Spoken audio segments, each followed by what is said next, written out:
Hello students, welcome to Concept Factory. So आज की इस वीडियो में हम 8th स्टैंडर्ड के साइंस के फर्स्ट चैप्टर का लेक्चर नंबर 2 स्टार्ट करने वाले हैं। जैसा कि हमने फर्स्ट लेक्चर में क्लासिफिकेशन देखा था, किस तरीके से लिविंग ऑर्गेनिज्म को क्लासीफाई किया गया है उनकी स्टडी को ईजी करने के लिए। So we have discuss the Whittaker's method of criteria in the previous chapter. In that we have done the two points, that is complexity of cell structure and the complexity of organism, that we have already discussed. And the third one we were discussing, that was mode of nutrition. So in mode of nutrition we have to do different things more. So plants जो होते हैं, plants कैसे होते हैं, they make their own food. What they do, they make their own food, that's why they are called autotrophic. Okay, plants make their own food, that's why they are called autotrophic, and they uses the sunlight in this process, and therefore this process is known as photosynthesis. So plants are photosynthetic and they are autotrophic, that we have discussed. Now we will be moving further, that is your fungi. Fungi आप लोगों ने देखा होगा कि कुछ food items होते हैं जिन पर ये ग्रो होते हैं, because since they don't have chlorophyll, so they have to depend on the another food material or any dead organism for the nutrition. Okay, so fungi is the mode of nutrition for the fungus is what? Saprophytic. Saprophytic का meaning क्या है? It is already given here, absorption from the dead organism. इसका मतलब क्या? They survive because of the dead organism only. They take the nutrition, वो अपना खाना, उनको nutrition, ये सारी चीज़ें उनको सिर्फ डेड ऑर्गेनिज्म से ही लेनी होती है. They don't depend on the living organism, they depend only on the dead organism. Okay, so the most important thing about the fungus is they are saprophytic, means they will be depending upon dead organism. Now next one is your animals. Animals is what? Animals, they are heterotrophic. Heterotrophic, see, it's just an opposite of the autotrophic. Autotrophic में self production होता है, they do the things, they make the food by their own. But heterotrophic, the one who cannot make the food and they have to depend on the autotrophic, that is plants and the other animal. Okay, so heterotrophic में there are different categories like herbivorous, carnivorous, omnivorous. Okay, so herbivores का example तो आपको पता ही होगा, ये आप पहले से पढ़ते आ रहे हैं, बचपन से पढ़ते आ रहे हैं. सो हर्बीवोर्स में एग्जाम्पल क्या होंगे? जो ग्रास ईटिंग एनिमल होते हैं, प्लांट्स प्रोडक्ट जो खाते हैं, they are heterotrophic. So for an example, what you can give the example for herbivores? Cows हो गए, cows, goat, this deer and all the grazing animal, elephants हो गए, giraffe हो गए, they are what? They are grazing animals. They eat only the parts of plants and they eat the grasses. Next we have carnivorous. Carnivorous, the one who depends on the herbivores, means they eat the animal, the one who eat the grasses. Like carnivorous में lion हो गया, tiger हो गया, ये लोग क्या करते हैं? वो उन जानवरों को खाते हैं जो ग्रास पे डिपेंड करते हैं. लाइक डियर, शेर किसका शिकार करता है? हिरन का करता है. और हिरन क्या खाता है? वो तो घास खाता है. So hiran is what? Hiran is your herbivorous, and lion is what? It's a carnivorous. So they are depending on each other for the food. That's why they are heterotrophic, means the one who depends on other thing for the food. And they are what? Ingestive. They are ingestive. So ingestive का मतलब way of taking in the food. Okay, is that clear? So mode of nutrition में we did plants, fungi and animals, and they have different types of taking the food. First is autotrophic, who makes the own food. Second, saprophytic, depending upon the dead organism, and animals depend on the plants and other animals for the food. Now let's move to the fourth point. Fourth point is your lifestyle. Fourth point is your lifestyle of all the living organism. So first one is plants. Plants का काम क्या है? They make the food, that's why they are called producers. उनको हम क्या कहते हैं? Producers कहते हैं क्योंकि वो अपना खाना खुद प्रोड्यूस करते हैं. They are producers. Next animals. Animals क्या होते हैं? They are consumers. Why consumers? Because they are consuming the plant. They are consuming the plant. अभी जैसे कि फॉर एन एग्जाम्पल हम बात करते हैं कि कोई आप शॉप है, शॉप में आपको बहुत सारे सामान मिलेंगे, ठीक है। We go to the shop to get the things, so हम क्या है, कंज्यूमर है, because we are taking the thing from the shop. So consumer क्या होते हैं, जो दूसरों से चीज़ें लेते हैं। सो यहाँ पे एनिमल्स भी क्या है, आपके कंज्यूमर्स है, because they depend on the plants for the food. Animals क्या है, कंज्यूमर है। Ultimately every organism depend upon the plant for the food, understood. Because see herbivorous क्या है, हर्बीवोरस में मैंने एग्जांपल बताया आपको, काउज हो गए, गोट्स हो गए, जो घास वगैरह खाते हैं। सो वो डिपेंड किस पे कर रहे हैं, प्लांट्स प्रोडक्ट पे।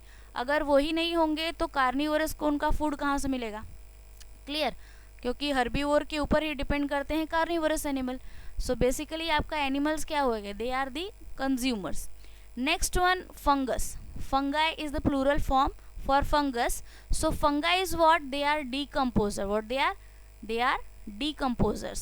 Decomposers means what, the one who breaks down the dead things into simpler form. Like what we discussed, fungi are saprophytic, they get the nutrition from the dead organism. वो nutrition तो gain करते ही हैं, साथ में वो उस dead organism को decompose करने का भी काम करते हैं। डीकम्पोज मीन्स व्हाट, उस जो भी डेड बॉडी होगा उसको पूरी तरीके से यूज़ करके, उनका सारा न्यूट्रिशन गेन करके उनको पूरी तरीके से मिट्टी में मिला देना। Okay, that is the decomposing. So there are 3 types of life style, that plants are producer, animals are consumer and fungus are decomposers. Okay, now will move to the next one, phylogenetic relationship. Phylogenetic relationship, इसमें क्या होता है, इसमें हम वो relation देखते हैं जो कि इवोल्यूशन के वजह से किस तरीके से एक फॉर्म से दूसरे फॉर्म में चीज़ें कन्वर्ट हुई, like prokaryotic to eukaryotic, prokaryotic to eukaryotic. Pro means what, the old version जो पुराना है उससे एडवांस वर्जन किस तरीके से हुआ, new version, that is the evolution. So यहाँ पे उनका रिलेशन हम देखते हैं कि किस तरीके से प्रो से यू में कन्वर्ट हुआ। Okay, and next one, unicellular to multicellular, किस तरीके से ऑर्गेनिज्म जो सिंगल सेल से बने थे वो धीरे धीरे किस तरीके से मल्टी सेल, बहुत सारे सेल से बनने लगी, किस क्या इवोल्यूशन हुआ उनके बीच में, that is called the phylogenetic relationship. So ये 5 पॉइंट कंसीडर करके ही विटेकर ने क्या किया है, क्लासिफिकेशन किया है। किसका क्लासिफिकेशन, लिविंग ऑर्गेनिज्म का। और लिविंग ऑर्गेनिज्म क्या क्या आते हैं आपके, plants, animals, bacterias, everything comes under the living organism. Now see this table that is given in your textbook. You can see living organism on the top. This living organism will consider all the things. Okay, so it is divided into prokaryotics and eukaryotics. Pro and eu, based on which point, that is complexity of cell structure, कि उनका cell कैसा है उस पर उन्होंने pro and you में divide किया। Pro मतलब आपको मैंने क्या बताया था, प्रो वर्जन मीन्स पुराना version. Okay, and eukaryotics is what, new version. Okay, नई चीज़ें, उसमें अभी जितना भी कोई भी न्यू चीज़ मिलते हैं उसमें आपको नए नए फीचर्स मिलते हैं, और जो भी पुरानी चीज़ें होती है उसमें उतने कम फीचर्स होते हैं। सो वैसे ही लिविंग ऑर्गेनिज्म को 2 पार्ट्स में डिवाइड किया गया है, प्रोकैरियोटिक्स पुराने वाले and eukaryotics that is new. Okay, now see this prokaryotics is further divided into unicellular. Unicellular means what, a single celled organism. Uni का मतलब ही है दिस वर्ड UNI, इसका मीनिंग ही क्या है, सिंगल, वन। एंड सेल्यूलर का meaning क्या है, सेल्यूलर मीन्स व्हाट, सेल का बना हुआ, एक सेल का बना हुआ organism. Okay, so uni means one, cellular means cell.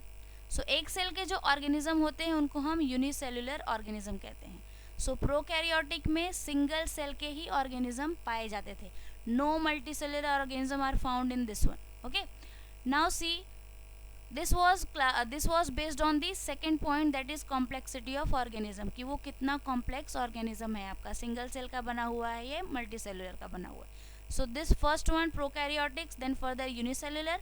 Now next what, kingdom Monera. You will study about all these kingdoms, all 5 kingdoms in detail. Just see the table first. So kingdom 1 is the Monera, in which all the organisms are unicellular. इसमें आप देखोगे, you will study it further.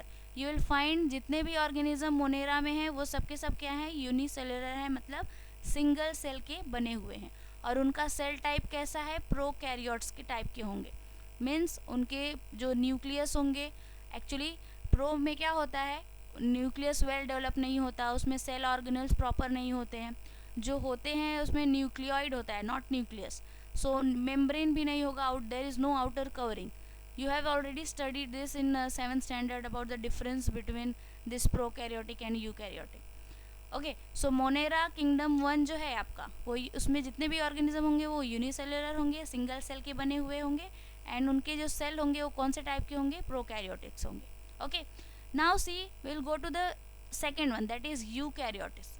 Eukaryotes में क्या होंगे, इसमें दो type होते हैं आपके, इसमें दोनों टाइप के ऑर्गेनिज्म मिलेंगे, यूनिसेलुलर भी एंड मल्टी सेलुलर भी। इसमें आपको दोनों टाइप के मिलेंगे, सिंगल सेल वाले और बहुत सारे, मल्टी मीन्स मेनी सेल्स के बने हुए organism you will find. Now we will see in unicellular which kingdom is there. In unicellular we have Protista. What we have, Protista. Now you can see here there is also unicellular and here is also unicellular, but this kingdom monera is old version and this kingdom protista is the pro version. You can say pro version. pro क्या होता है, जो ज़्यादा smart होते हैं ना, उसमें ज़्यादा फीचर्स होंगे, उसको हम प्रो बोलते हैं। जो हर किसी को प्रो कब बोला जाता है, जब उसके अंदर कोई खासियत होती है, किसी चीज़ में वो मास्टर होता है, so we call them pro. So यहाँ पे यूनिसेलुलर तो है ही, बट ये कैसा है, ये प्रो है। From what, from Monera, kingdom 1 आपके मोनेरा से ये ज़्यादा प्रो है, protista. Okay, now C second one, that is multicellular. In multicellular we have 3 kingdoms in that, kingdom fungi, kingdom plantae and kingdom animalia. We will study about this kingdom 3, that is fungi. So what are the characteristic of this, it is given in short, but we will do it in more details. Kingdom fungi में cell wall is present but organism can't perform photosynthesis. See, we have studied in 7th standard cell क्या होता है, उनके अंदर कौन कौन से organelles present होते हैं, right. So cell wall is there in the plant but it is absent in the animal cell. So here fungi के पास सेल वॉल तो है, लेकिन ये क्या कर सकता है, ये this can not perform the photosynthesis. Why this can not perform photosynthesis, because it lacks the chlorophyll. इसके पास क्लोरोफिल ही नहीं होता। ये आपके जो फोटोसिंथेसिस का प्रोसेस है, ये without chlorophyll it can not happen. So they lack the chlorophyll, that's why they can not perform the photosynthesis, and that's why we have discussed they are depending on the dead organism for the food. Understood. Now see kingdom number 4, that is your plantae. Plantae नाम से ही पता चल रहा है, इसमें सारे plants आ जाएंगे, all the plant species will be covered here. So what is the feature, क्या खासियत है प्लांटे किंगडम की, cell wall present and organism can perform photosynthesis. इसमें जो भी ऑर्गेनिज्म होंगे उनका सेल वॉल प्रेजेंट होगा, मतलब हर एक सेल का खुद का अपना सेल वॉल होता है। Cell wall is what, it is the outer covering of the cell. किसी भी सेल का जो outer covering, outermost covering होता है उसको हम सेल वॉल कहते हैं। Okay, and this can perform the photosynthesis, that's why we call them autotrophic and we also call them producer. Clear. Now moving to the next one, kingdom number 5, that is Animalia. Animalia की क्या खास बात है, there is no cell wall present. उनके पास कोई भी cell wall present नहीं होता। Okay, so this is all this classification of the Whittaker, in which he have shown the 5 kingdoms system of the classification, and these kingdoms we have done it here, that is kingdom Monera, kingdom Protista, kingdom Fungi and kingdom Plantae and kingdom Animalia. Okay, so all these 5 kingdoms we will be studying in more detail in the next page. So let's go to the next page.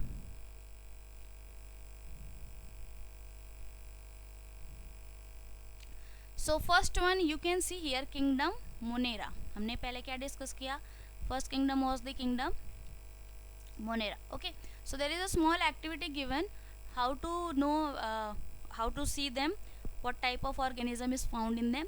So this activity is about what you have to do. You just have to take a small drop of curd. आपको एक छोटा सा बूंद लेना है, किसका? दही का. दही तो पता है ना, curd. And buttermilk is what? छाछ. ओके, सो दही का छोटा सा ड्रॉप लो या फिर छाछ का एक बूंद ले लो. कहाँ पे लेना है आपको? Clean glass. You have to take it on a clean glass slide. Glass slide क्या होता है? एक रेक्टेंगुलर शेप का स्लाइड होता है that is made up of glass. On that you have to put a drop of buttermilk or curd. Next what you have to do, dilute it with this little water. dilute करना मतलब उसमें थोड़ा सा पानी mix करना, उसको पतला करना. dilution means what? कि किसी भी गाढ़े चीज़ को अगर आप पतला करते हो that is called dilute. so यहाँ पे हमें क्या करना है, वो जो आपका ड्रॉप ऑफ कर्ड होगा या बटर मिल्क होगा उसको हमें थोड़ा सा डाइल्यूट करना है with the help of water. Don't put a lot of water because it will flow away. We have a small glass slide. एक ही ड्रॉप लिया है तो उसमें हम ज़्यादा पानी थोड़ी ऐड कर सकते हैं, एक बूंद पानी ऐड करेंगे. Now what we have to do, उसको हमें एक कवर स्लिप से कवर करना है. कवर स्लिप का काम क्या होता है? सी कवर स्लिप अगर रहेगा तो when you are observing them under a microscope, so उसका जो लेंस है वो उसके ऊपर पूरी तरीके से जो आपका बटर मिल्क है वो उसमें चिपक ना जाए, इसके लिए we use the cover slip. So that हमारा जो भी हमने प्रिपेयर किया है वो सेफ रहे and we can observe it clearly. What you have to do next, observe it under high power of compound microscope. उसको हमें हाई पावर में कंपाउंड माइक्रोस्कोप में देखना है. So what we will find there, in that you will see a moving small rod like microbes. क्या मिलेगा आपको? Moving small rod like microbes. And they are nothing but the lactobacilli bacteria. They are what? They are the bacteria. We know कि हमारे curd में, दही में, छाछ में क्या प्रेजेंट होता है? बैक्टीरिया प्रेजेंट होता है जो उसको बनाता है, जो उसको दही या दूध को दही और छाछ बनाने का काम इस बैक्टीरिया का ही होता है. सो इसका स्ट्रक्चर कैसा है? It keeps on moving and they are rod like, एक रॉड जैसे होते हैं. Okay, they are the microbes. microbes का meaning क्या है? the organism which are very small. okay, the organism which are very small we call them microbes. ठीक है, so we find such bacteria in on that glass slide. so all type of bacteria and blue green algae are included in the kingdom monera. so जो आपका kingdom monera है इसमें जितने भी type के bacterias होते हैं, जितने भी टाइप के बैक्टीरियाज होते हैं सब इसके अंदर आते हैं. all comes under this kingdom monera. and the one next one is given what? blue green algae. it's a blue color, bluish green color algae. algae means what? आप लोगों ने देखा होगा पॉन्ड वगैरह में काही जैसा दिखता है. ओके, पॉन्ड में, तालाब में आप लोगों ने ग्रीनिश ब्लूइश ग्रीन लेयर देखा होगा. That is nothing but the algae. Okay, so this blue green algae and all types of bacteria, they come under the kingdom monera. they belong to kingdom monera only. okay, and all are unicellular organism. now see the characteristics. characteristic means what? इस word का मतलब क्या होता है पहले वो आपको पता होना चाहिए. characteristic is the features of the organism. ये जो किंगडम मोनेरा हम स्टडी कर रहे हैं इसके अंदर क्या क्या फीचर्स हैं, क्या क्या चीज़ें इसमें कॉमन होती हैं, वो उनको हम कैरेक्टरिस्टिक्स कहते हैं. Okay, so first point is what? All the organisms are unicellular. यहाँ पे क्या लिखा हुआ है वर्ड? यूनिसेल्युलर मीन्स जितने भी ऑर्गेनिज्म आपको किंगडम मोनेरा में मिलेंगे वो सब के सब एक सेल के बने होते हैं. They are made up of single cell. Okay, next point, they may be autotrophic और heterotrophic. They may be autotrophic और हेटेरोट्रॉपिक. इस वर्ड का meaning we have discussed in the previous on the previous page. autotrophic means what? self production of food. heterotrophic means what? depending on other for food. clear? now next one, these are prokaryotic cell. what they are? prokaryotic cells means what? पुराने type के sales हैं. हमने ऊपर discuss किया था table में. ये कैसे होते हैं? पुराने टाइप के सेल्स होते हैं पहले के. ओके, विदाउट डिस्टिंक्ट न्यूक्लियस और सेल ऑर्गेनेल्स. जिसके पास कोई क्लियर न्यूक्लियस आपको विजिबल नहीं होगा और ना ही सेल ऑर्गेनेल्स आपको ढंग के देखने मिलेंगे. मीन्स उनके पास ऑर्गेनेल्स होते हैं बट वो प्रॉपर नहीं होते हैं जो कि आपको एडवांस वर्जन में दिखेंगे. That is eukaryotes. Okay, So these are the characteristics of the kingdom Monera.